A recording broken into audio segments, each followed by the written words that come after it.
अब बात आती है थोड़ी सी इस दान से हट करके परमार्थ के दान की।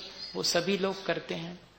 मुनि आरिका, श्रावक, श्राविका, चतुर्विध संघ को 4 प्रकार का आहार दान देना, जिसमें आहार, औषध, उपकरण और अभय दान या कि आवास दान, शेल्टर, शरण देना, ये 4 प्रकार का दान है। लेकिन ये दान कैसे देना चाहिए? सवाल सिर्फ ये, खूब दिया जा रहा है और खूब देने वाले भी हैं, सब कुछ है, लेकिन मुझे वो बात नहीं कहनी। मुझे सिर्फ ये कहना है कि हमारी भावना कैसी होनी चाहिए। हमारी भावना पवित्र होनी चाहिए। और भावना की पवित्रता के मायने क्या है? हमारे अंदर श्रद्धा, भक्ति, विवेक, अलुब्धता, क्षमा, अमात्सरी, संतोष, ऐसे गुण होना चाहिए। उन गुणों के साथ यदि हम देंगे, क्योंकि देने वाले बहुत हैं, लेने वाले भी बहुत हैं। लेने वाले की विशेषता से दान में विशेषता आती है और उससे ज्यादा देने वाले के परिणामों की विशेषता से दान में विशेषता आती है। लेने वाला आचार्य है, लेने वाला मुनि है, लेने वाला और कोई त्यागी व्रती है, उसकी जैसी उत्तम पात्र होगा, उत्तम पात्र को दिया गया दान अत्यंत उत्तम माना जाता। मुनि उत्तम पात्र हैं, आरिका, क्षुल्लक, केलक मध्यम पात्र हैं, और अन्य जो वीतरागी भगवान में श्रद्धा रखने वाले हैं, वो उनको हम जघन्य पात्र मानते हैं। जिनके व्रत नियम नहीं है, लेकिन जो वीतरागी भगवान, गुरुजनों और जिनवाणी में विश्वास रखते हैं, भले ही वो व्रती नहीं है, वे भी पात्र हैं दान के योग्य। पारमार्थिक दान उनको भी दिया जा सकता, वो जघन्य पात्र है। पात्र की विशेषता से दान में विशेषता आती है, लेकिन सबसे ज्यादा महत्वपूर्ण है देने वाले दाता के परिणाम। अगर हम पात्र को भी अपात्र मान करके देंगे, तब भी हमें कोई लाभ नहीं होने वाला, ये ध्यान रखो। मुझे कहना यह है, पात्र है, लेकिन हम क्या विचार रख रहे हैं? वैसे तो आज के समय में मुनि उनी होते नहीं हैं, लेकिन अब 4 जने नावदर हैं, हमारे ते आए हैं, सो चौका लगा लो, देने तो है ही। हाँ, वैसे तो नहीं होते, मुनि उनी होते ही नहीं आज के समय में। देखो कितनी बात तो अपन सुन चुके और कैसा कैसा अपन ने देखा है। ऐसे भाव से अपात्र मानकर, पात्र होते हुए भी उसे अपात्र मान करके और फिर दान दे दिया है, तब उस दान से कोई लाभ नहीं होने वाला। और अपात्र है और उसे पात्र मान करके दिया जा रहा है, तब ऐसे दान से भी कोई लाभ नहीं होने वाला। जान रहे हैं कि अपात्र है, दान के योग्य नहीं है, सामने सामने दिखाई पड़ रहा है कि मिथ्या आचरण है, लेकिन फिर भी कैसे?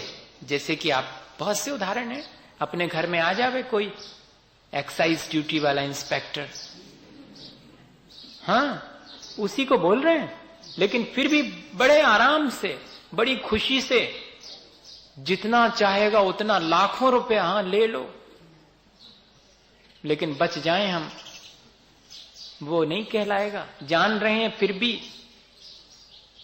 वहां मजबूरी है, वहां भी मजबूरी है, और इसी तरह पात्र को भी अपात्र मान करके दे रहे हैं, यहां भी मजबूरी है, दोनों ही जगह। ये दान नहीं है। पात्र को पात्र मान करके देना, ये विवेक हमारे भीतर होना चाहिए, और श्रद्धा पूर्वक देना। श्रद्धा किसे कहेंगे? उनके गुणों के प्रति अनुराग होना, इसका नाम श्रद्धा है। जिस क्षण हम आहार की प्रक्रिया में खड़े हुए हैं, उस क्षण हमारा मन उनके गुणगान कर रहा है। हाँ ठीक है, खड़े हो रहे हैं, लेकिन अब जे वैसे जे हैं तो वे उनके थे, अब अपन पड़गा लो, आ जाएं तो ठीक है, बाकी आज तो लगता है कि उनके यहां जाएंगे, अपने यहां थोड़ी आए। आप देख रहे हैं अपने परिणाम। मैं बहुत प्रैक्टिकली परिणामों का विचार करने की बात कर रहा हूं। दान वान की प्रक्रिया सबको मालूम है, मुझे कोई उस पर कोई विचार करने की आवश्यकता नहीं। सब जानते हैं कैसे दान दिया जाता है, कैसे कैसे चौके लगाए जाते हैं, सबको मालूम। सब दुनिया कब से, अनादिकाल से चल रही है प्रक्रिया, कोई बहुत नई नहीं, मुझे उसके बारे में नहीं बताना। मैं ये कहना चाह रहा हूं कि उस क्षण जबकि हम दे रहे हैं, तब हमारे परिणाम देखो। जिनके लिए हमने और बहुत श्रद्धा से और सारी चीज देने की भावना करी है, हमारा मन थोड़ी देर को कैसा मलिन हो जाता है, पड़गाहन हो गया, उसके बाद में हमारे मन में किस तरह के मिथ्या विचार आते हैं कई बार, इस पर विचार करना। श्रद्धा हमारी कहां डगमगा जाती है, गुणों के प्रति अनुराग ना हो करके, और बल्कि उनके प्रति शिकायत का भाव मन के भीतर, उनके प्रति बुरा भाव आना शुरू हो जाता है। इसी को श्रद्धा कहेंगे क्या? भक्ति कौन सी कहलाएगी? श्रद्धा के बाद भक्ति है। ये गुण है दाता का, देने वाले का, कि जब तक महाराज हैं तब तक उनके समीप, उनके पास खड़े हुए हैं, उनका आहार बहुत प्रसन्न चित्त होकर के करा रहे हैं। कोई भी दे रहा हो मानो कि मैंने दिया है, और हाथ जोड़ करके खड़े हैं, जब तक कि आहार की प्रक्रिया पूरी ना हो जाए और उन्हें मंदिर तक नहीं पहुंचा के आऊंगा, तब तक तो महाराज के ही साथ रहूंगा। ये कहलाती है भक्ति। हम शरीर से साथ रह सकते हैं लेकिन मन से नहीं रह पाते हैं। रह पाते हैं? है क्या वास्तव में ऐसी भक्ति? विचार करें। विवेक, क्या कब कैसे देना है, ये विवेक हमारा उस समय बना रहना चाहिए। और अमात्सर्य, दूसरे दाता से ईर्ष्या ना हो उन क्षणों में जबकि हम दान की प्रक्रिया में शामिल हैं। लेकिन हमने अभी तक के जीवन में बहुत कम अवसर पर ऐसा देखा है कि एक दाता दूसरे से ईर्ष्या ना करे। सबके मन में, सबके चेहरे पर वो पढ़ने में आ ही जाता है। मैं शिकायत नहीं कर रहा हूं, मैं ये कह रहा हूं कि कब हम इस चीज को सुधारेंगे? हमारे मन में कब ऐसा विचार आएगा कि नहीं, मानो मैंने, दूसरे ने दिया मानो मैंने ही दिया। ऐसा विचार, ऐसा वात्सल्य साधर्मी के प्रति उतनी देर के लिए भी नहीं आता हमारे मन में। बाकी देर को आए या ना आए, उतनी देर भी नहीं आता जिन क्षणों में हम उस प्रक्रिया में शामिल हैं, दान दे रहे हैं। तब वो दान वास्तविक कहलाएगा। दूसरे पात्र और अपात्र, दाता में कैसे पात्रता आती है और कैसे वो अपात्रता आती, कभी आपने इसके बारे में समझा? जिसे प्राप्त हो जाने पर भी ये कहता है कि योग्यता तो मेरी थी लेकिन मुझे मिला ही नहीं। जब उसे प्राप्त नहीं हुआ तब कह रहा है कि मेरी योग्यता थी, मुझे प्राप्त नहीं हुआ अवसर।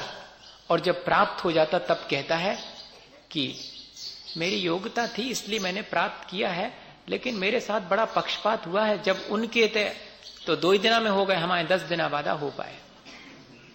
हो जाने के बाद भी, आहार दान देने का अवसर मिल जाने के बाद भी मन के भीतर क्या भाव आ रहा है? हाँ ठीक है, हो गए, 10-12 दिन में हो पाए, उनके तो पहले ही दूसरे दिन हो गए थे। होने के बाद भी उसने लाभ नहीं कमाया। मैं कहना यह चाह रहा हूं, हम कहां चूक रहे हैं? हम सब धार्मिक क्रियाएं दोहरा रहे हैं लेकिन मन में शांति और संतोष नहीं है। जीवन वहीं के वहीं रुका हुआ है, जरा भी अपलिफ्टिंग नहीं हुई है। स्पिरिचुअली हम जरा भी ऊपर नहीं हुए, उठे हैं। क्यों ऐसा हो रहा है? सब कुछ देख रहे हैं, कहीं ना कहीं कोई चूक है। वो चूक हमारे अपने परिणामों की है। सारी धार्मिक क्रियाएं करते हुए भी जीवन में संतोष और शांति अगर नहीं बरसती है तो इसका मतलब है कि धार्मिक क्रियाओं में कहीं कोई हमारी भावनात्मक त्रुटि है और उसे हमें संभालना चाहिए। और पात्र